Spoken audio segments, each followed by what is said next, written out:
Alright, so for this panel we've got Eric coming in and busting his way through the door of the church.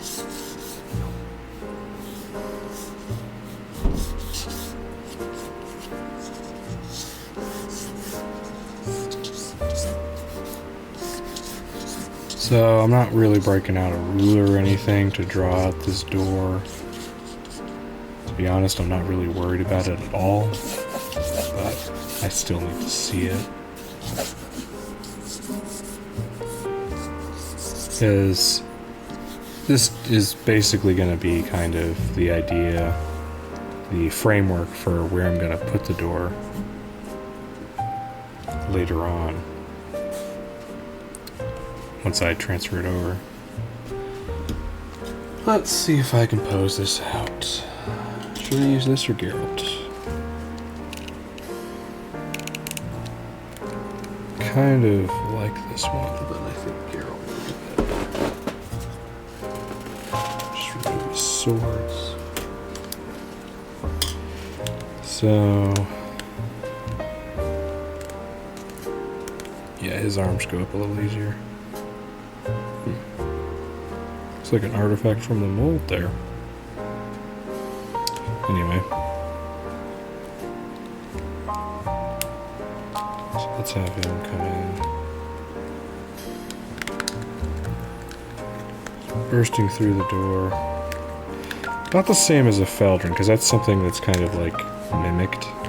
It's something I realized after I wrote the script. It's like this is mimicking a Feldrin's first entrance into the comic, where she's like exploding out through the graveyard, whereas Eric is just kind of like pushing at a door, and he's like very kind of haggard looking, and he's really out of breath and more serious and in trouble, and not as, you know, brash and braggadocious. Is that a word that goes there? I don't know.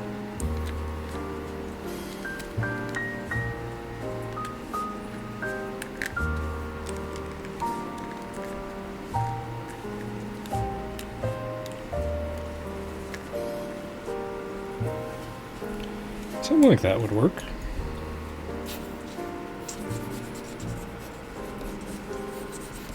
Or maybe we've got his arm.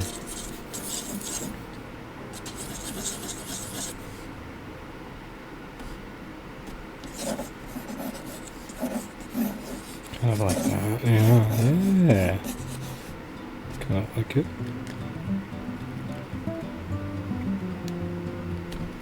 It's hard to get this one's torso to bend the way I want it to.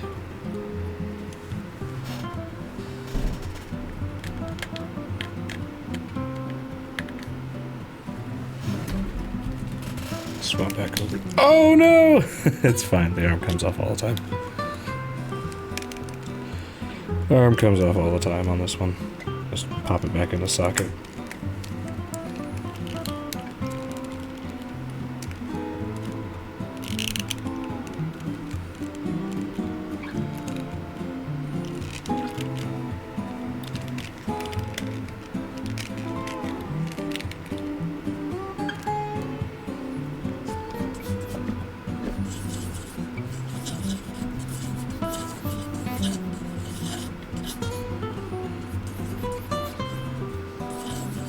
Drawing a little bit out of bounds, but that's okay.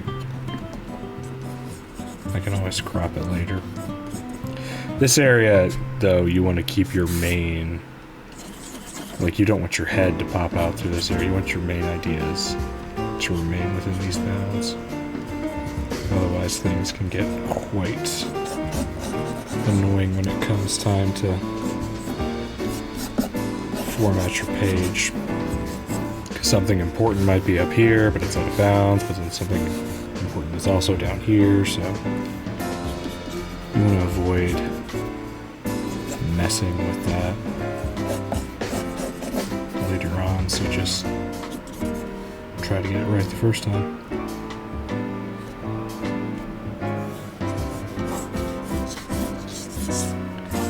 So the door opens up with a slam. There's Eric.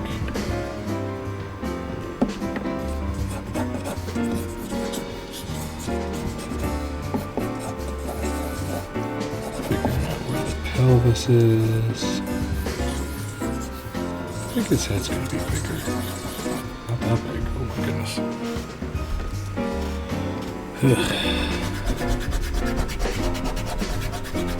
Today's been the day for things to go wrong. So I fully expect this entire page to fall apart and I'm gonna have to start over. On camera, no less.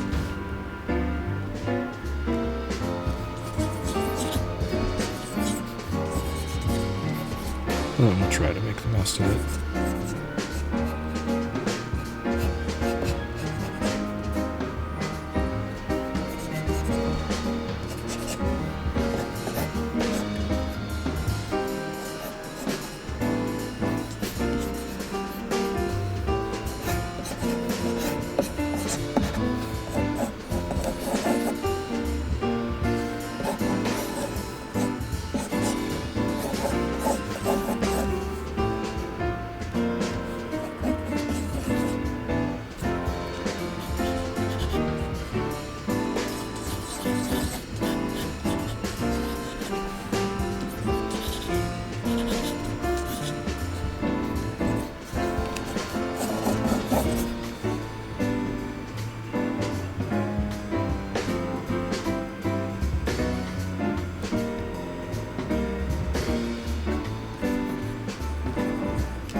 Kind of like he's leading in with that leg.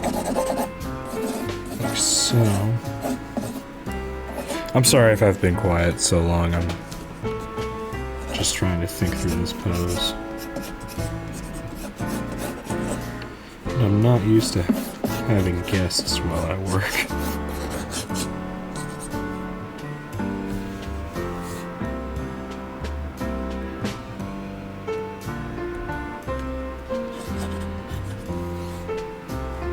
I think I want to have the bubbles kind of flow like this, so that if I do that, I can put the priest's head right here,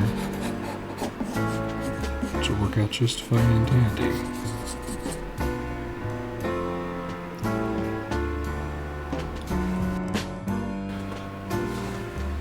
Let's flesh out some more of this, because I don't think we're actually going to wind up seeing his feet all the way. So the floor is actually going to be here, which means the door is actually somewhat bigger than anticipated, which is fine. Again, it can be figured out later.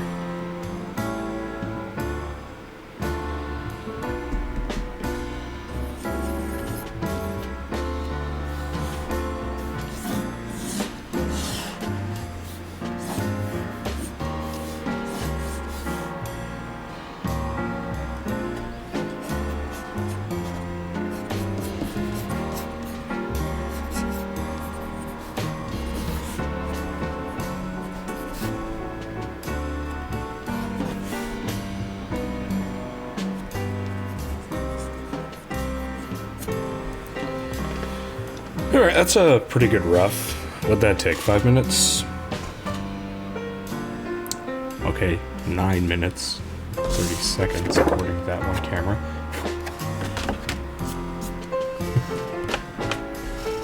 You can tell it's been a long day. I'm really kind of pithy. I think that's the right word for it. Been trying to use more intelligent words, but sometimes just reading words does not always give you the context for where they should go.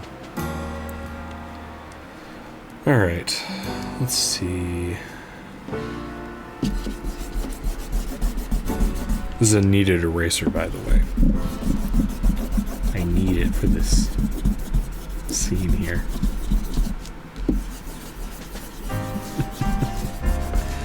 I'd like to say I apologize to all you who hate puns, but I'd be doing that all day.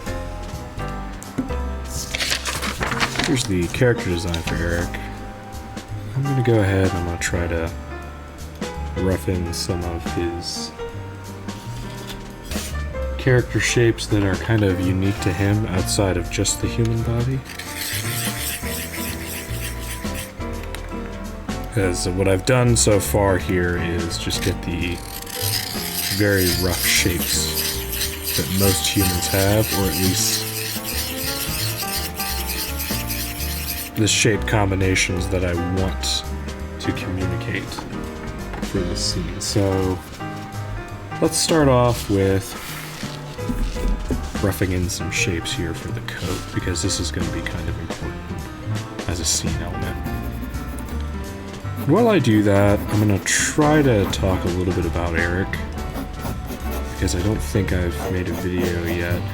I don't know, I have yet to make it so far, but whether or not future me will make one before posting this is a very real possibility, so I'll talk a little bit about him, hopefully without detracting from that video. Hopefully I'll be able to forgive myself later. So Eric is the second protagonist of this comic, and he's very, very different from Efeldrin. If you watched my character designing video, you'll know who Efeldrin is. If you don't, well, this is going to be kind of difficult to explain. She's kind of a lot. Basically, Efeldrin is this very cocky, excited character, I guess you could say. She's full of life, and I say full of life. She's also, you know, a ravenous warrior of incredible violence, but she is also, I don't know, very much on the positive spectrum of things, we should say.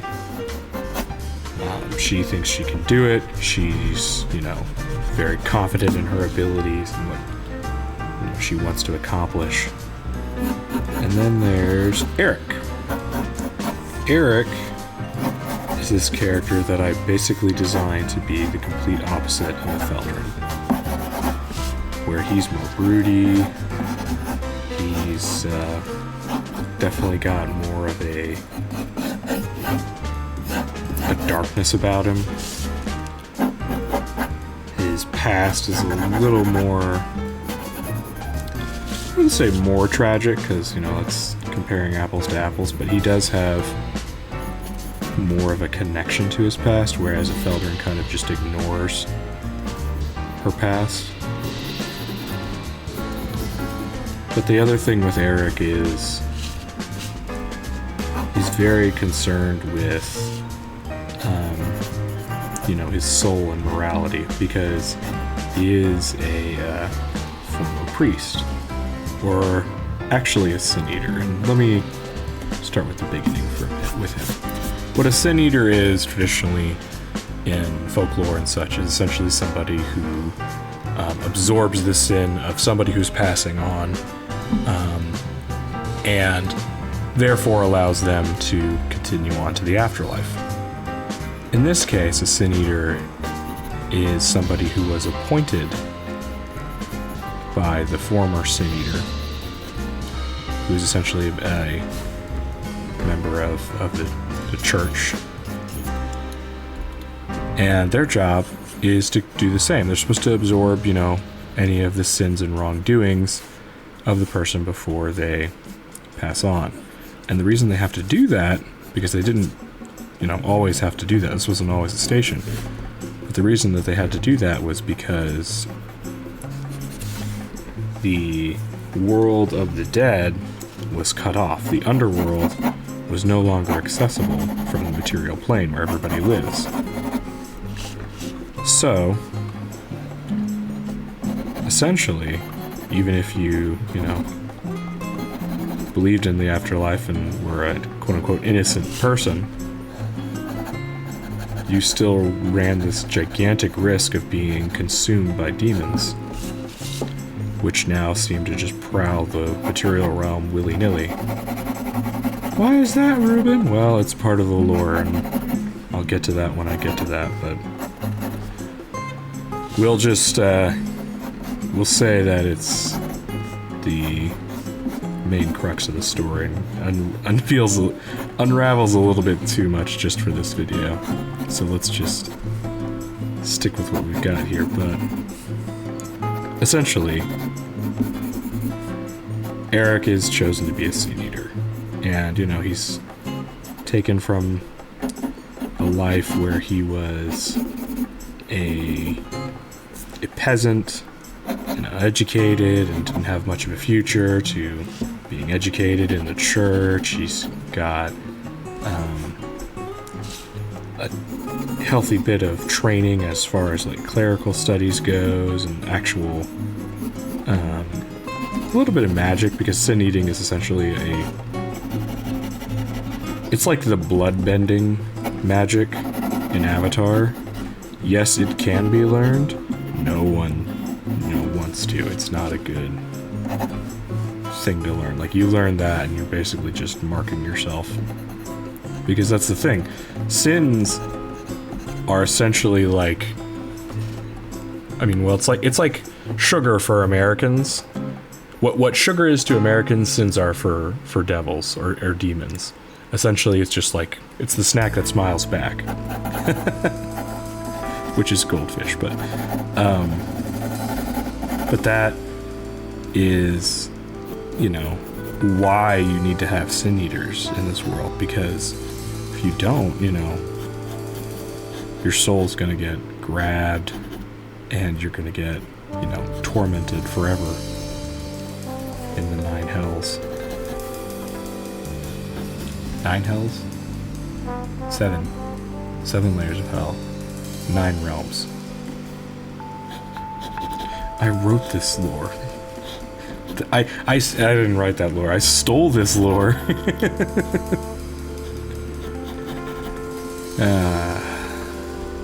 No, I think there's... Are there 9 hells?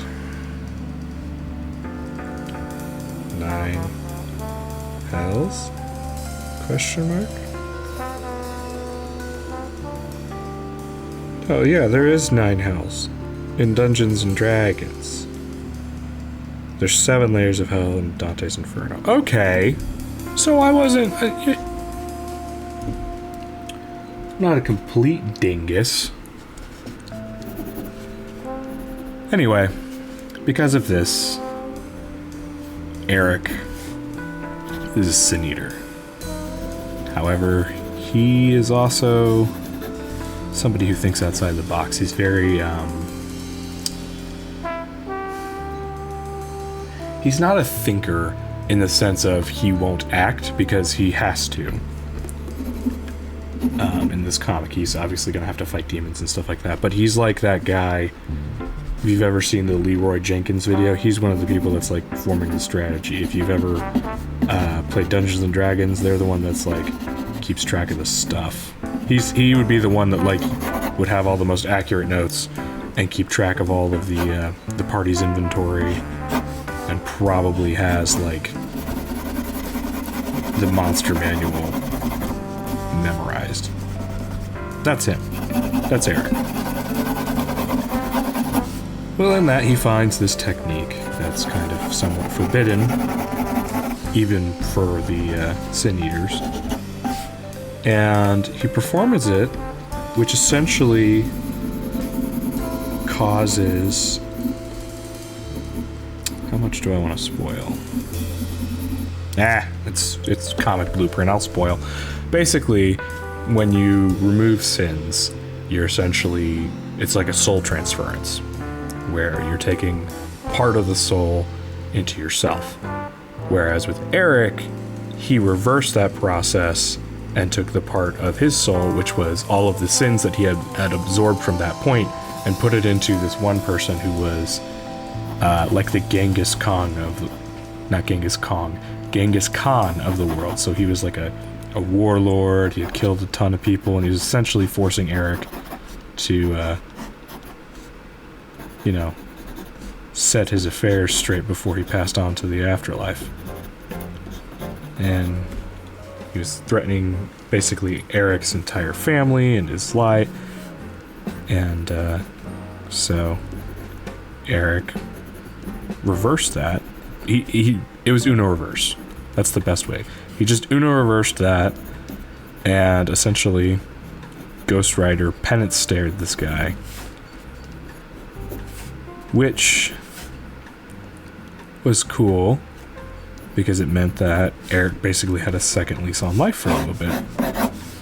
Until this one demon, I'm sorry, devil, there's a difference. Devils are like, they make deals and they're, you know, they'll steal your soul and whatnot like that. But like a demon is more like it's like a low-level kind of gremlin. Demons are like imps and brutes and stuff like that, and then the devils are actually kind of competent.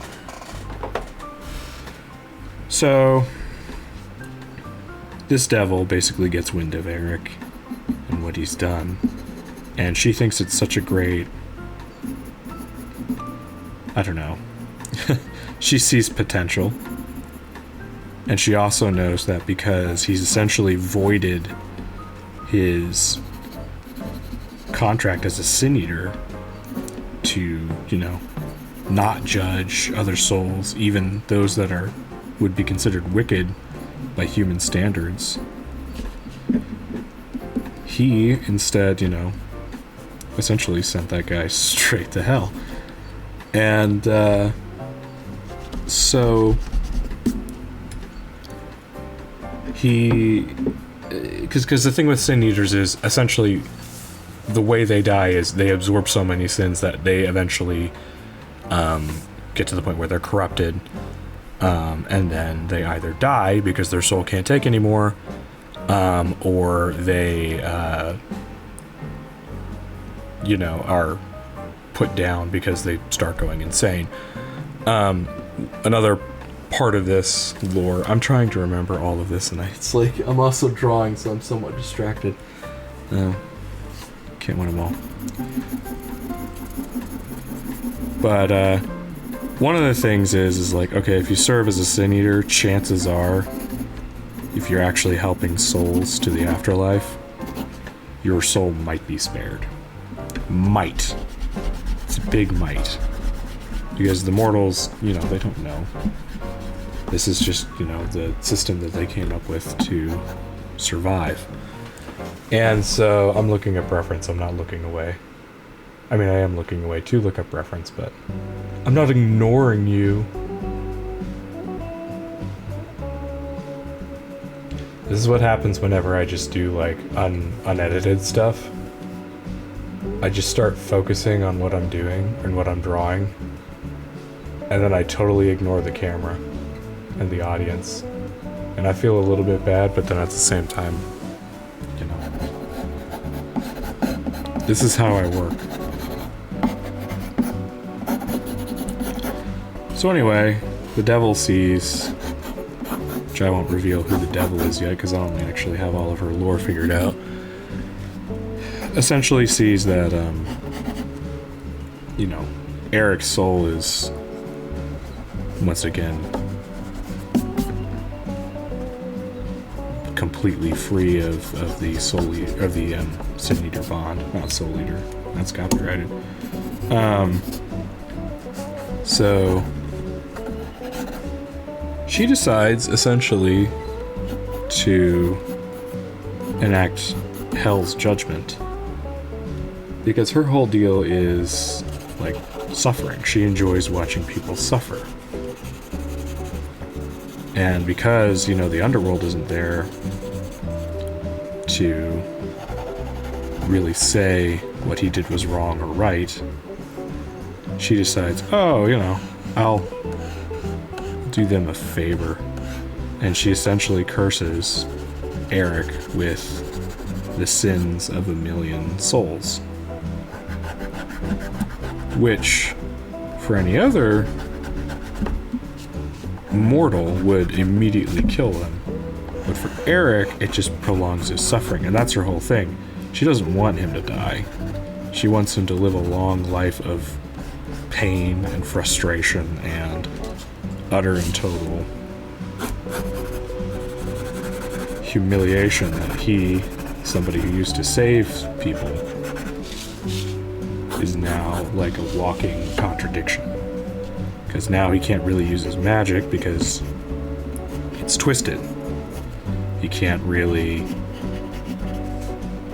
do anything for anybody because now that he has, millions of souls, any demon that gets close to him, or if he's anywhere close to a town, he's essentially attracting all of the hells to come and find him and just destroy everything around him. So he's constantly on the run now. He's constantly on the move,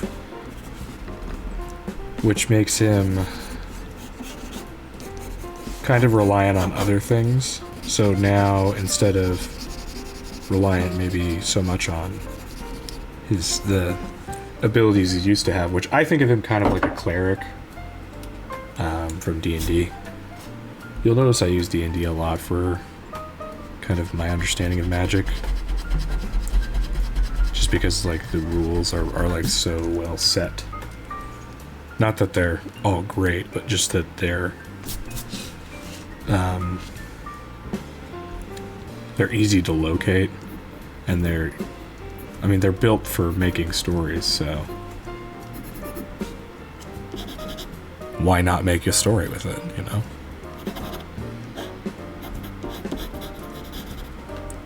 You just have to remove some of the D&D labels afterwards. That's how I came up with the Feldrin, but anyway. So Eric relies more on trinkets and other magic items. He's constantly picking up smaller pieces of, metal or wood or stones that might have uses for rituals or spells that don't rely on his abilities. So that way, he can kind of defend himself. But the biggest problem with all this, as many wizards out there know, rituals take time, and spells that aren't instantaneous, while more powerful, do also take up a good bit of time to study, time to prepare. So he doesn't really stand a chance against the devils that are coming after him. But if only he had somebody who was, willing to fight against the demon hordes while he was busy preparing something. Hint, hint. He teams up with a Feldrin. And this scene is gonna, or this chapter in which this scene comes from, is going to hopefully set up that well enough to where we can see he needs help, even if he doesn't, want it from a Feldrin or feel like he needs it, but he does. That's why I have these two characters, because both of them have very large flaws, very big needs. Obviously, some stakes on both of them. One is from the underworld and is trying to fight against all the demons because, she comes from the underworld, which they have sealed off. The other one is, from this plane, but essentially a cursed soul who has a common enemy with the underworld warrior. So both of them work together, but, to what ends? And that's where we get into some of the fun contrasts that we can start to write. Or I'm going to have to write for Eric and a Feldrin's character, because, Eric still is a priest. He still is somebody who cares about, you know, he doesn't want innocent people to die. He's not okay with, you know, the ends justifying the means. He's going to do what he can to, you know, preserve the innocence and help people. Whereas, like, a Feldrin, you know, she just got to this plane. She doesn't know how things work, and she frankly doesn't care because, you know, her whole mission is actually to, although Eric may not know it, destroy or leastwise wage war upon the material realm. But some of those things might evolve as we go. Who knows? We could see Eric help her open the portal, or we could see maybe a Feldrin change her mind about the material realm. Who knows? You have to read the comic.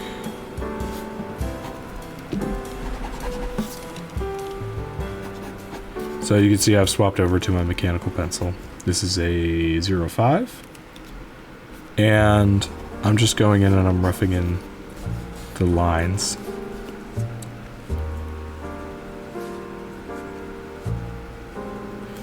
And this is the stage where it's okay to start getting a little more concerned with details.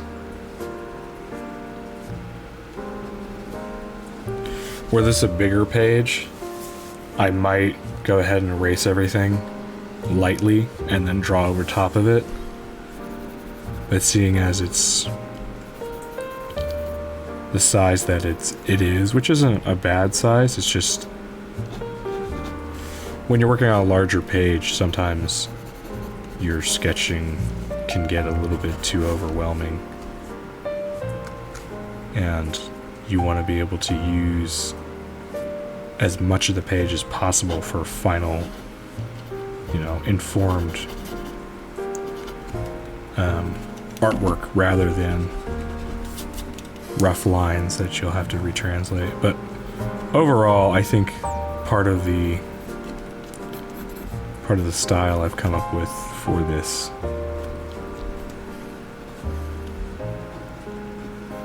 is that the inks do carry the majority of the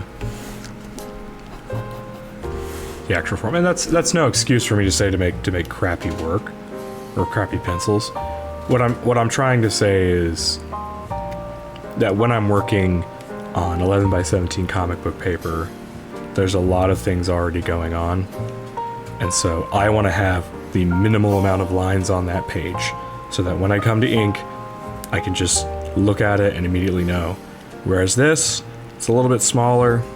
Yeah, it can get more busy, but at the same time, that busyness sometimes helps create some detail. And I don't know, for me, oh, I just broke it.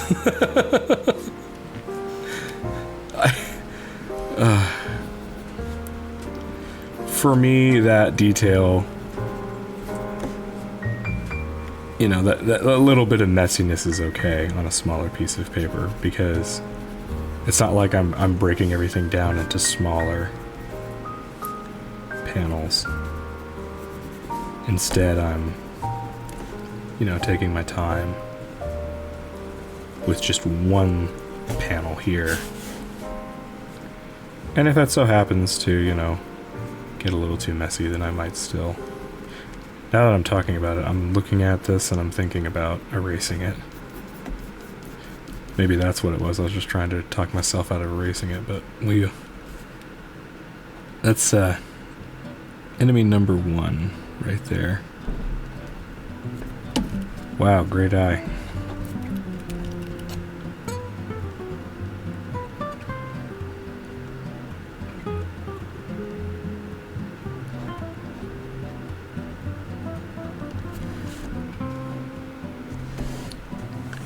How does it look on this camera? Oh, not bad. I think his hair isn't quite right.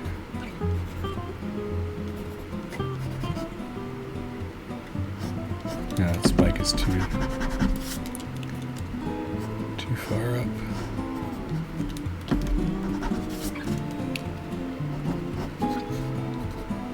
It's just a slight thing. Alright, I'm going to have him be grabbing the edge of the door. I think that's a better way of showing this arm. Kind of been avoiding it. So, I need to get my hand. So, if he has twisted his wrist like so, just grabbing the door, the side of the door, like so. And that's it. It looks about right.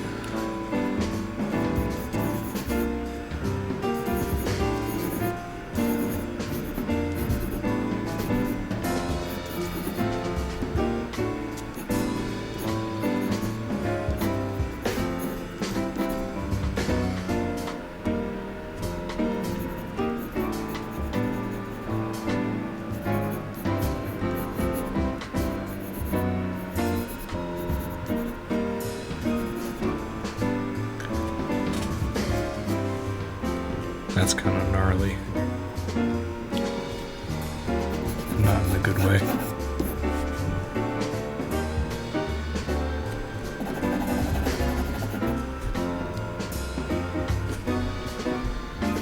This finger's also kind of gnarly.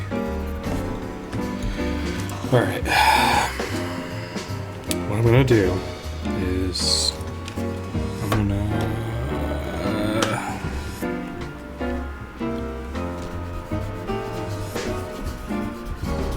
if this stage is not clear now, it will not get any clearer in inking. Do not think that you'll save yourself in the inking step. In the inking step, you won't. Because when you're doing the inking step, you'll hate yourself for not determining these, little changes that need to happen, or these details that make sense. If you think, oh, I can just change it later, I'll remember X, Y, and Z, you won't. I guarantee you won't.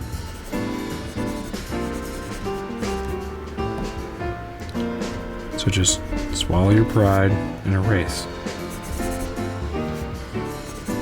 You'll be glad you did.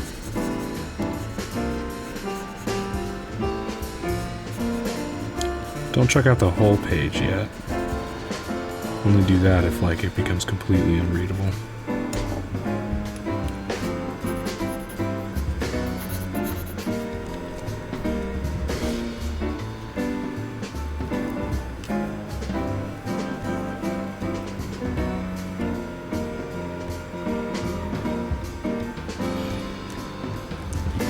If he's grabbing the door, I think that makes him look more like he's closing it.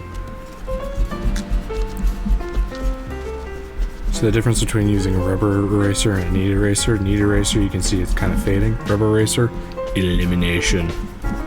Complete and total wipe. Destroy anything that was there before.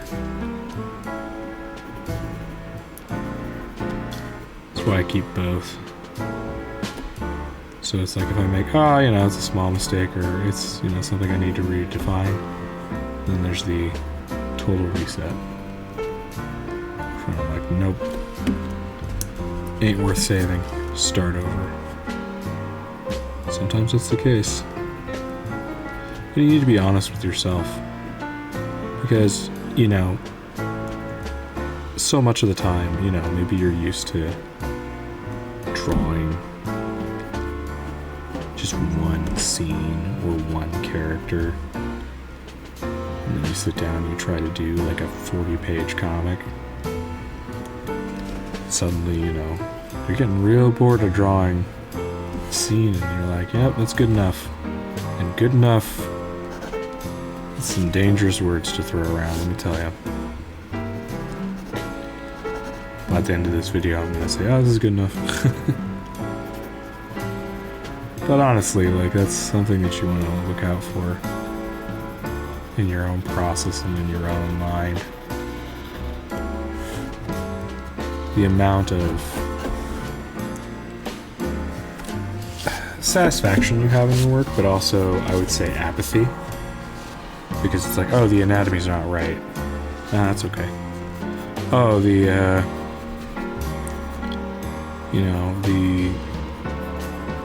colors are a bit, janky. Yeah, that's alright. That's alright is not going to help you. It's not going to push you. It's not going to make you a better person. It's not going to make your art better. There's no magical formula that you'll just stumble upon because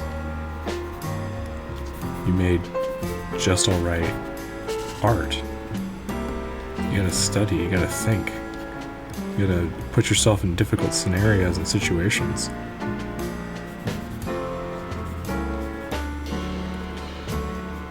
And yeah, you gotta take your time to rest and your time to recuperate and think about things that you learned. Give yourself a little bit of leeway for the stage that you're still in. But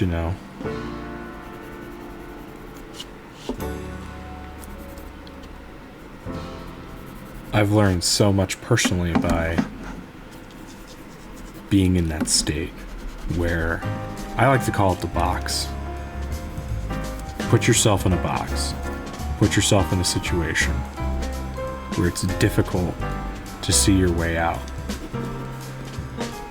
Because, that's the only way that you're going to grow, because the way the human mind works is it'll go into a mode where it will eventually figure a way out and work its way out of the box, work its way out of the scenario, it'll do what it can to survive. So that's why sometimes when I was in school, I'm like, I'm going to do this project. And they're like, do you know how to do this? No, not really. I'll figure it out. And I would. And I would get very good grades because, the creativity side of things wasn't the problem. The problem was there was a lot of things that I didn't know about art, and there's a lot of things that I didn't know about when it came to creating art. And that kind of bugged me, so I found that if I put myself in a difficult scenario where I had to learn that thing, I would learn it. So, that doesn't apply for everything, of course. You don't learn how to not be afraid of sharks by throwing yourself into the shark pool, but the ocean.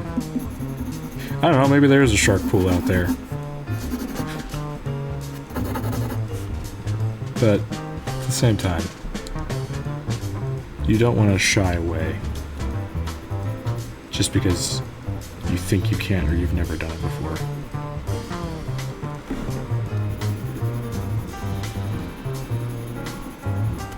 I don't know where these rants are coming from today,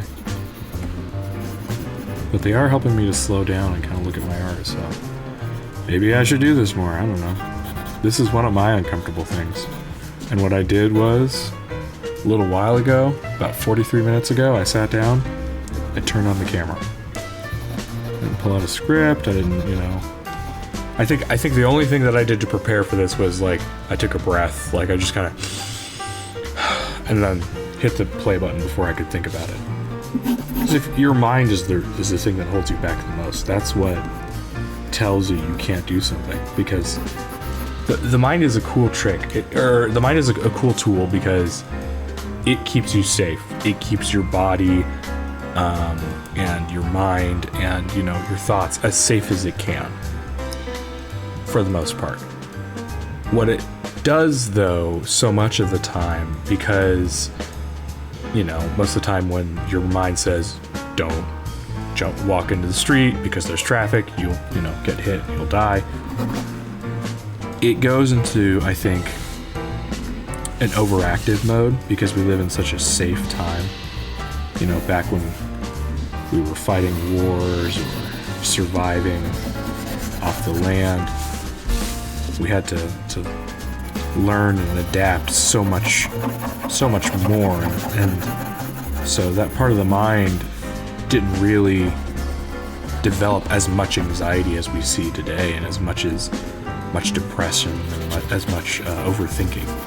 That's not to say it didn't exist. I'm just saying I think that's partially why we see it more and more today, because people are not put into threatening situations. They're not put into difficult situations where they're forced to survive and forced to learn to adapt.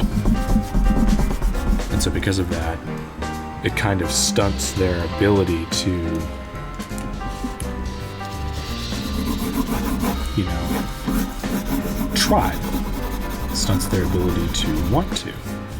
Because their mind's been sitting there thinking up scenarios, thinking up, you know, issues. And sometimes that's exacerbated by, you know, mental illnesses or other scenarios, and I'm not belittling that at all.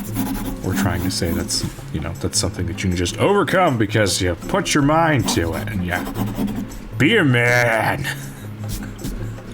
Instead, it's I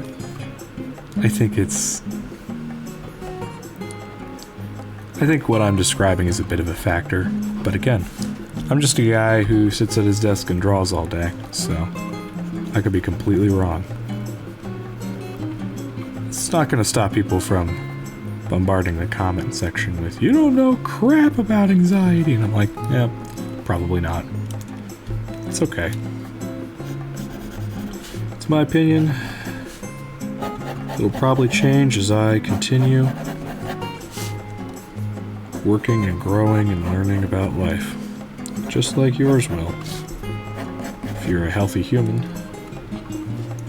If you're a unhealthy robot, well,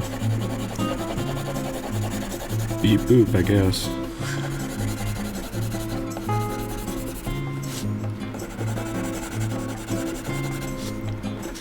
So here, when I should have been talking about penciling, but instead talked about, I don't know, motivational crap, I've kind of gotten the sketch a little more refined to a decent spot where I can now kind of see where I want the lighting to come in and how I want it to work. I think this door is okay for the most part. I think it add some speed lines here, like so. I can see where it would be like slam. It's not too bad. Let's flip it, which means holding it up to the light, which there is none. Holding it up to the light over here. It's okay. See a few things that aren't great.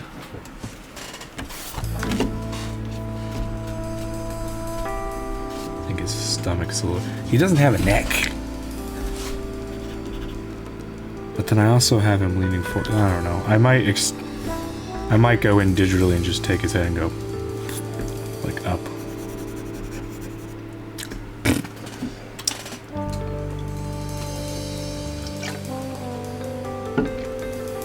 I tried to blow raspberries to prove a point and I ran out of spit. Means I've been talking too much, drawing too little. So let's go ahead. Let's get this closer to done. I hope you're enjoying this because it's an odd experiment for me to record myself talking while I work, because usually I will do this probably in half the time because I'm not talking, because I'm not thinking about anything other than this. Like I said, it does cause me to slow down a little bit, which is good. It means I'm spending more time looking at the art, thinking about it, thinking about what I can do better. That's the optimist. He doesn't get to come out too often. He usually gets locked into a little closet. That's where I keep my little optimistic voice. I'm like, ha. You will live here until the day you die, or at least while it's like Thanksgiving or Christmas or something. One of those holidays where I need to be jolly and holly. Meanwhile, Captain Negativity will take over.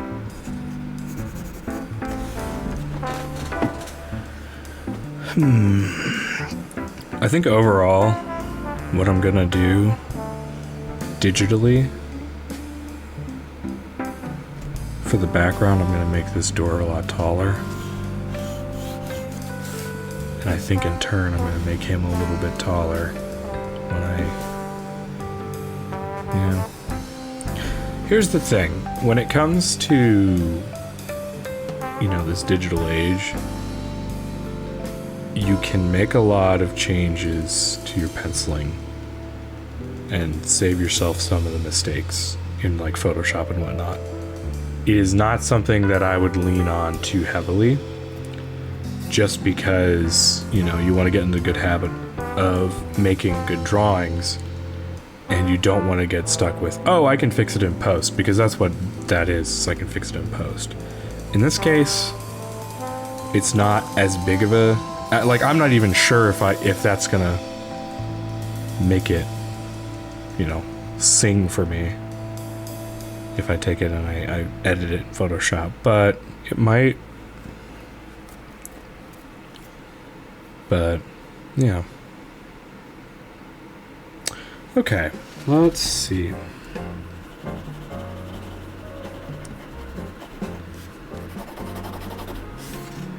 I think overall I'm pretty happy with it. You can see how rough I am. I kind of leave a lot of the details in the inking stage. I should probably get better at penciling. Trace over some well-known comic artists' artwork to practice. It's not too bad. And you know what? I think, actually for this video, I think I'm gonna call this done. Because I think I've fussed with it long enough. And I think any of the changes that I want to make with it, I'll make in the inking stage, or digitally before I go to the inking stage. So, thank you so much for watching. Hopefully this was entertaining. My mumblings and ramblings while I work. Like and subscribe, do all those things. Go make something awesome. I'm so tired.